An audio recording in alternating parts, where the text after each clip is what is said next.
మాజీ ఉప ముఖ్యమంత్రి డాక్టర్ తాటికొండ రాజయ్య నిర్వహించిన మీడియా సమావేశంలో కడియం శ్రీహరిపై తీవ్ర స్థాయిలో విమర్శలు చేశారు. బీఆర్ఎస్ పార్టీ దయాదాక్షిణ్యాలతో మాజీ ముఖ్యమంత్రి కేసీఆర్ నాయకత్వం ప్రచారంతోనే కడియం శ్రీహరి గన్పూర్లో గెలిచారని రాజయ్య పేర్కొన్నారు. అలాంటి వ్యక్తి ఇప్పుడు తిన్నింటి వాసాలు లెక్కపెట్టే విధంగా వ్యవహరిస్తూ పార్టీపై విమర్శలు చేయడం సరైంది కాదన్నారు.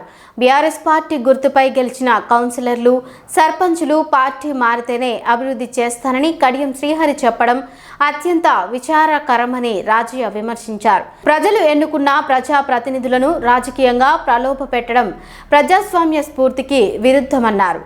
ఫ్లెక్సీల స్పెషలిస్టుగా మారిపోయిన కడియం శ్రీహరి ఇలాంటి వ్యాఖ్యలు చేయడం విడ్డూరంగా ఉందని ఎద్దేవా చేశారు. ప్రజల కోసం పనిచేయాల్సిన నాయకులు రాజకీయ కక్ష సాధింపులకు పాల్పడకుండా అభివృద్ధిపై దృష్టి పెట్టాలని డాక్టర్ తాటికొండ రాజయ్య సూచించారు. పార్టీ దయాదాక్షిణ్యాలతో గెలిచి కేసీఆర్ గారి పార్టీ ఫండ్తో, కేసీఆర్ గారి ప్రచారంతో గణపురంలో గెలిచి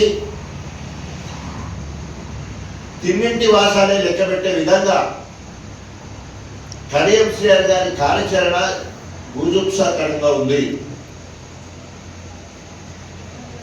అవకాశవాద రాజకీయాలు చేసుకుంటూ ఆయనను ఆందోళన ఎక్కించిన బీఆర్ఎస్ పార్టీ శ్రేణుల మీద అక్రమ కేసులు పెట్టడమే కాకుండా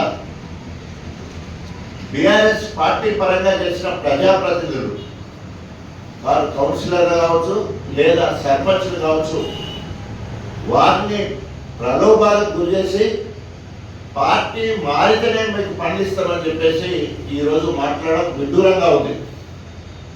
అసలు ఇప్పటి వరకు కడియం శ్రీహరికి ఏ ఎమ్మెల్యే కూడా CDF లేదు. ఎవరికి కూడా అభివృద్ధికి సంబంధించిన పనులు రాష్ట్ర స్థాయిలోనే శూన్యం.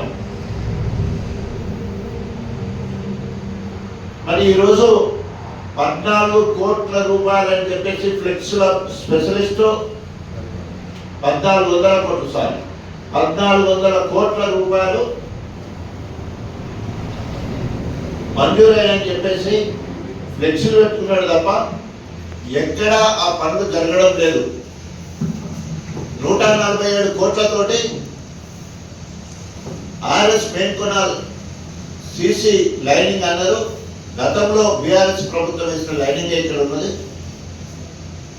డిగ్రీ కళాశాల నిర్మాణం కోసం 40 కోట్లు మంజూరు అన్నాడు. ఎక్కడ వేసిన గుంగలు అక్కడే ఉన్నది.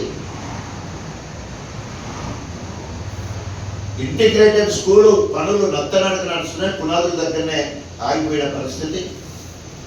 60 కోట్ల రూపాయలతోటి మున్సిపాలిటీ అభివృద్ధి అన్నారు. ఆనవాళ్ళు కూడా ఎక్కడ కనిపిస్తలేదు.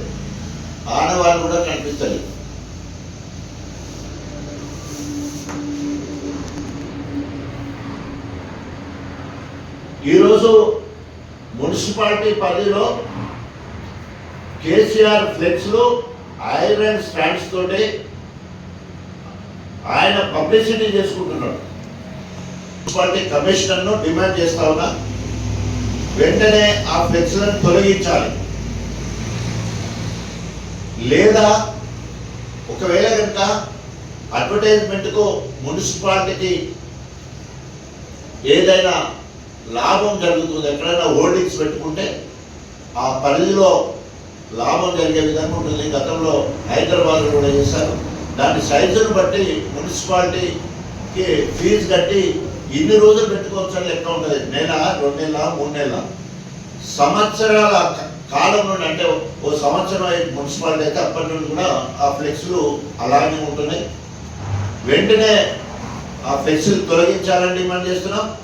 లేదా ప్రభుత్వ అనుమతితో ఫ్లెక్స్లు పెట్టేది ఉంటే దానికి సంబంధించిన వివరాలు వెల్లడించాలని కూడా డిమాండ్ చేస్తూ ఉన్నాం.